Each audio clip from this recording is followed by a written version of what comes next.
የሲቪል ማህበራት ድርጅት ከመንግስትና ከህብረተሰቡ ጋር በመቀናጀት የማህበረሰቡን ችግር በዘላቂነት ለመፍታት በሲዳማ ክልል በግብርና፣ በትምህርት፣ በጤና፣ በእናቶችና ህጻናት፣ በስራ ዕድል ፈጠራ፣ በውሃና በተለያዩ የልማት ስራዎች ላይ በርካታ ስራዎችን እየሰራ ይገኛል። በዛሬው ዕለትም በሲዳማ ብሔራዊ መንግስት ገንዘብ ቢሮ የመንግስትና የሲቪል ማህበረሰብ ድርጅት 5ኛ ዙር የጋራ የምክክር መድረክ በሐዋሳ ከተማ አካሂዷል። በምክክር መድረኩ ላይ ተገኝተው ንግግር ያደረጉት በብልጽግና ፓርቲ የሲዳማ ክልል ቅርንጫፍ ጽህፈት ቤት ኃላፊ አቶ አብርሃም ማርሻሎ ሁሉንም ችግሮች መንግስት መፍታት ስለማይችል በግሉ ዘርፍ የተሰማሩ የሲቪል ማህበራት በንቃት ሊሳተፉ ይገባል ብለዋል።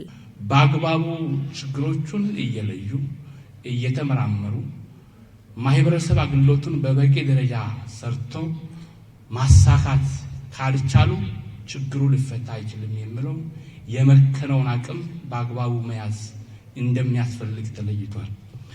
የግሉ ዘርፍ በእነዚህ ጉዳዮች ላይ በበቂ ደረጃ ካልተሳተፈበት በመንግስት ብቻ ችግሮች ሁሉ ሊፈቱ አይችሉም። የተከማቸውን ችግር መፍታት የሚችለው መንግስት ብቻ ነው ከሚል አስተሳሰብ ከተነፈገው ቦታ በመውጣት በሙሉ እይታ ማየት ስለሚያስፈልግ የግሉ ዘርፍ በሙላት እንዲሳተፍ የማየት እይታ ነው። የሲቪል ማህበራት የተለያዩ ማህበራዊ ችግሮችን በመፍታት ረገድ አያሌ አስተዋጽኦ እያበረከቱ እንደሚገኙ ያነሱት አቶ አብርሃም ከሰብአዊ ጉዳዮች በዘለለ በህዝብና በመንግስት መካከል ድልድይ በመሆን እንዲሁም በሀገረ መንግስት ግንባታ ላይ የሚጫወቱት ሚና ከፍተኛ ስለመሆኑ ተናግረዋል። ስለዚህ እነዚህ ለትርፍ የማይሰሩ ፍቃደኛ ተቋማት፣ ህብረቶች፣ የእምነት ተቋማት፣ እድሮችና እቅቦች ከመንግስት በገለልተኝነት የሚሰሩ ግን ደግሞ በዜጎችና በሀገረ መንግስት ግንባታው ላይ ድልድይ ሆነው በአግባቡ ስራቸውን እየተወጡ አሉ።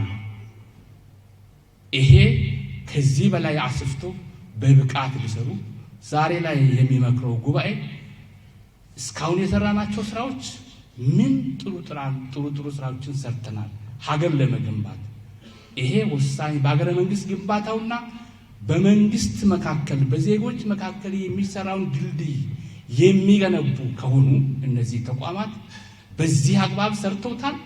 ምን ጉድሎት አላቸው? ልማት የአንድ አካል አስተዋጽኦ ብቻ ሳይሆን ቅንጅታዊ አሰራርን የሚጠይቅ በመሆኑ ሁሉም በቅንጅት መስራት እንዳለባቸው ያሳሰቡት ደግሞ የኢፌዴሪ ሲቪል ማህበራት ድርጅት ባለስልጣን ምክትል ዳይሬክተር አቶ መስፍን ሙሉነህ ናቸው። ዳይሬክተሩ አክለው የሲቪል ማህበራት ድርጅቶች ባለስልጣን ከሲዳማ ክልል ተቋማት ጋር በዘላቂነት ተባብረው እንደሚሰሩ ቃል ገብተዋል። ድርጅቶች ለአገር የሚያደርጉትን አስተዋጽኦ እንዲጎለብት በፌዴራልና በክልል በየደረጃው ያሉ የመንግስት ተቋማት ተገቢውን ድጋፍና ክትትል በማድረግ ምቹ ሁኔታዎችን መፍጠር ይጠበቅባቸዋል።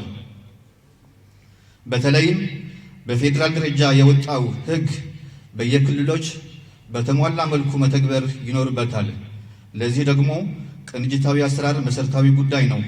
ከዚህ አንጻር በተቋማችንና በክልል መንግስታት ተቋማት መካከል ያለውን ቅንጅት ለማጠናከር የጋራ ግንዛቤ ለመፍጠር ልምድ ለመለዋወጥ እና ለችግሮች የጋራ መፍትሄ ለማስቀመጥ በየ6 ወሩ በቋሚነት የሚካሄድ የጋራ ጉባኤ ተቋቁሞ እየተገበረ ይገኛል። ከቅርብ ጊዜያት ወዲህ ለሲቪል ማህበረሰብ ድርጅቶች በተፈጠሩ ምቹ ሁኔታዎች ዘርፈ ብዙ ስራዎች መሰራት መቻላቸውን የጠቀሱት የሲዳማ ክልል ገንዘብ ቢሮ ኃላፊ አቶ ኃይሌ ሀርሲሳ ለ7ኛው ሀገራዊ ምርጫ ሰላማዊ፣ ዲሞክራሲያዊና ፍትሃዊ ሆኖ እንዲጠናቀቅ የሲቪል ማህበረሰብ ድርጅቶች ተሳትፎ ሚናቸው ላቅ ያለ መሆኑን ገልጸዋል። 2018 ለምናካሄደው ሀገራዊና ክልላዊ ምርጫ ሲቪል ማህበረሰብ ድርጅቶች በንቃት በመሳተፍ ምርጫው ሰላማዊ፣ ተአማኒ ያለው ዲሞክራሲያዊ እንዲሆን ሲቪል ማህበረሰብ ድርጅቶች ከፍተኛ ሚና ስላላቸው ምርጫው ጤናማ መንገድ ድርሻቸውን እንዲወጡ ማድረግ አለባቸው።